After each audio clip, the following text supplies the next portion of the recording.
नमस्कार मित्रों, आपका हमारे YouTube channel geography lecture by Lakshmi Narayan में बहुत बहुत स्वागत है। आज हम एक नया टॉपिक लेके आए हैं। प्रदेश।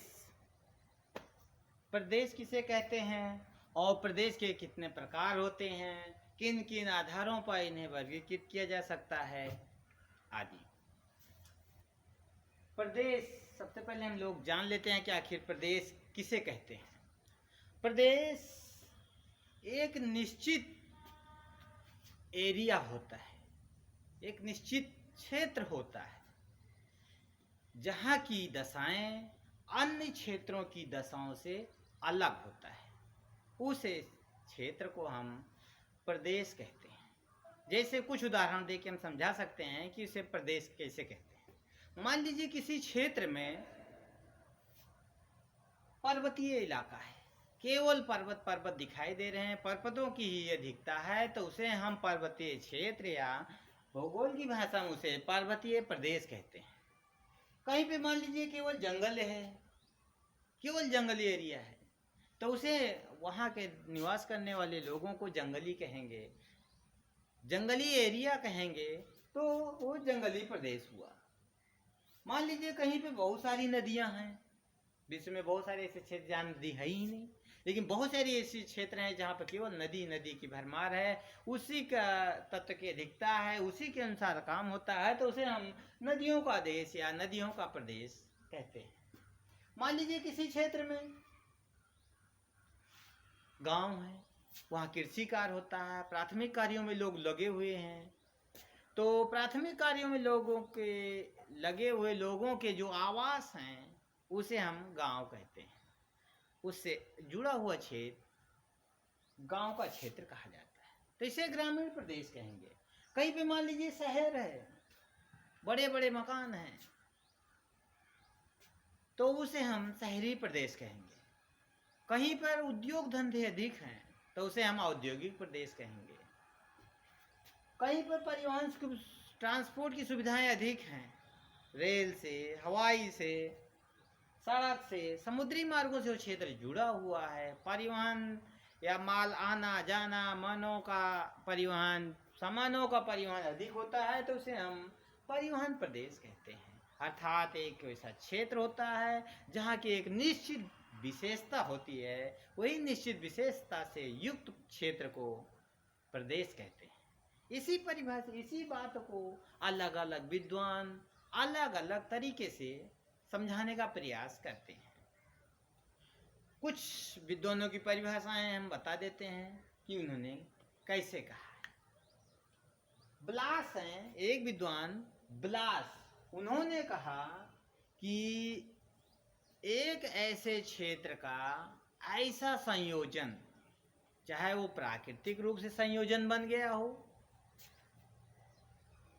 या कृत्रिम रूप से संयोजन बन गया हो, चाहे प्रकृति के द्वारा बसा पर्वतीय क्षेत्र नदी क्षेत्र है, या कृत्रिम रूप से हमें कि सरकार ने गांव बसा दिया, शहर बसा दिया, उद्योग बसा दिया, परिवहन बसा दिया, तो कह रहे हैं, ब्लास कह रहे हैं, चाहे प्राकृतिक रूप से या अप्राकृतिक रूप से वहाँ के तत्वों में सह संयोजन विकसित हो जाए, वहाँ के धरातल में, वहाँ के जीव जंतुओं में, मानवों में एक सह संयोजन विकसित हो जाए कि वह अन्य क्षेत्र से थोड़ा अलग हो जाए, तो वही अलग क्षेत्र प्रदेश कहलाता है। डिकिंसन ने कहा कि कोई भी ऐसा क्षेत्र जहाँ पर कुछ सांस्कृतिक दशाएं विशेष प्रकार की हो जाएं, दूसरे अन्य क्षेत्रों से अलग टाइप की हो जाएं, उसे हम उस नाम से संबोधित करने लगें, उसकी विशेषता से संबोधित करने लगें,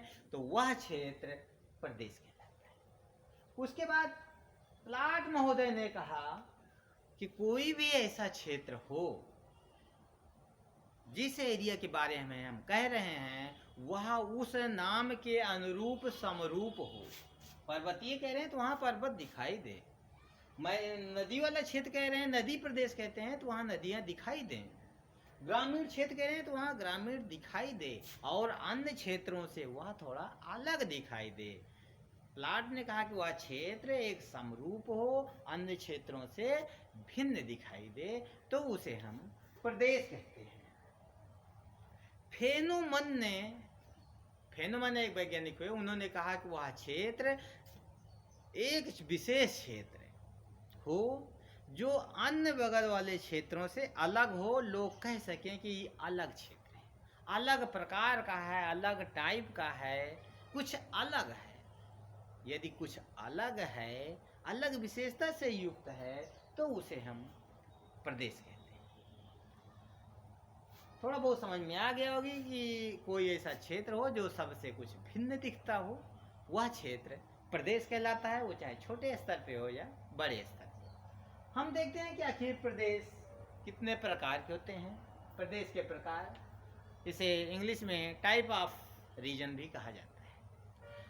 प्रदेश कई प्रकार के होते हैं, हजारों प्रकार से प्रदेशों को विभाजित किया जा सकता है, लेकिन कभी कभी परीक्षाओं में पूछा जाता है प्रदेश कितने प्रकार के होते हैं, या प्रदेशों को विभाजित करने वाले आधारों का वर्णन कीजिए।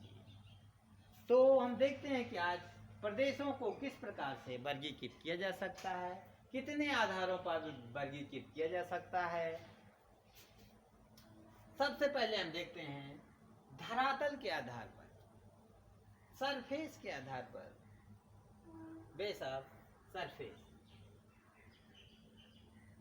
धरातलीय संरचना या धरातल की बनावट के आधार पर प्रदेशों को विभाजित कर सकते हैं। कहीं पर पर्वतीय प्रदेश है, जैसे हमारे यहाँ हिमालय पर्वत है, यहाँ पूरा पर्वतीय क्षेत्र है।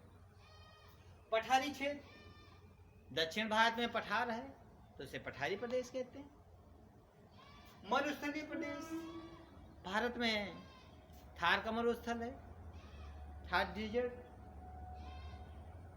दलदली क्षेत्र, जहाँ नदियों का जल आ करके भरता रहता है, उसे दलदली क्षेत्र कहते हैं।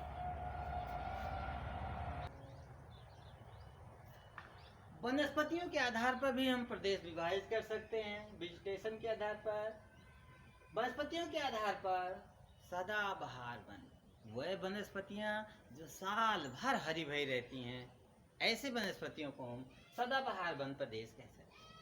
आर्द्र वन, वह वनस्पतियां जो नमी में उत्पन्न होती हैं, आर्द्रता वाले स्थानों में उत्पन्न होती हैं, ऐसी वनस्पतियां अगर किसी क्षेत्र में पाई जाती हैं तो उसे आर्द्र प्रदेश कहेंगे, आर्द्र वनस्पति प्रदेश कहते हैं।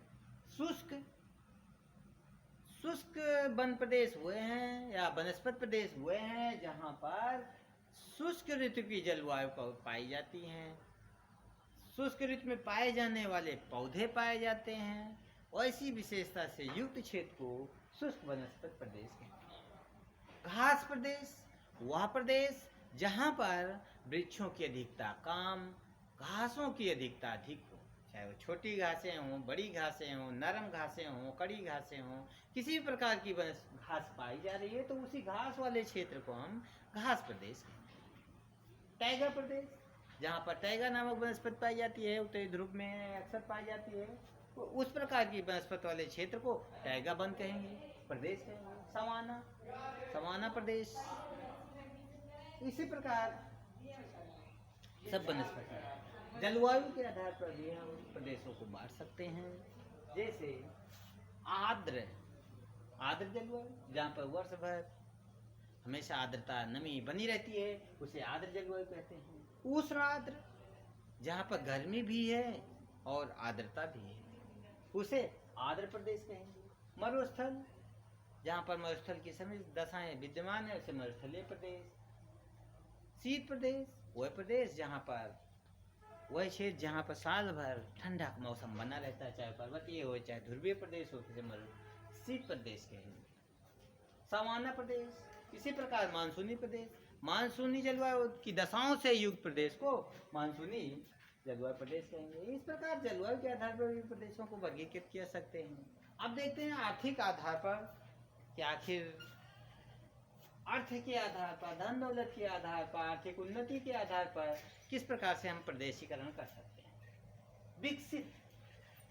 विकसित क्षेत्र, जहाँ पर हर चीज में लोग, चाहे पढ़ाई में, उद्योग धंधे में, किसी भी क्षेत्र में, अगर ये उन्नति कर गए हैं तो उसे हम विकसित कहेंगे। अविकसित वह क्षेत्र जहाँ के लोग अभी विकास को टच नहीं कर पाए हैं, उसे अविकसित क्षेत्र कहते हैं। विकासशील वह क्षेत्र जहाँ के लोग न तो अविकसित हैं न विकसित हैं, अर्थात अविकसित से विकास की ओर चल दिए हैं, बढ़ रहे हैं, तो उसे विकासशील क्षेत्र कहते हैं। विकासशील देश में जैसे भारत, अविकसित में जैसे अफ्रीका, टुंड्रा, टाइगा, मरुस्थलीय ध्रुवीय क्षेत्र, विकसित देश जैसे अमेरिका, जापान, इंग्लैंड, जर्मनी, ये सब विकसित देश हैं। कनाडा, कृषि प्रधान देश जहाँ पर कृषि कार्यों की प्रधानता होती है, प्राथमिक कार्यों में लगे हुए लोग होते हैं, वैसे क्षेत्रों को कृषि प्रधान कहते हैं। उद्योग प्रधान जहाँ के लोग उद्योग धंधों में लगे हुए हैं, उनका मुख्य उद्योग हो, उसे उद्योग प्रधान कहेंगे।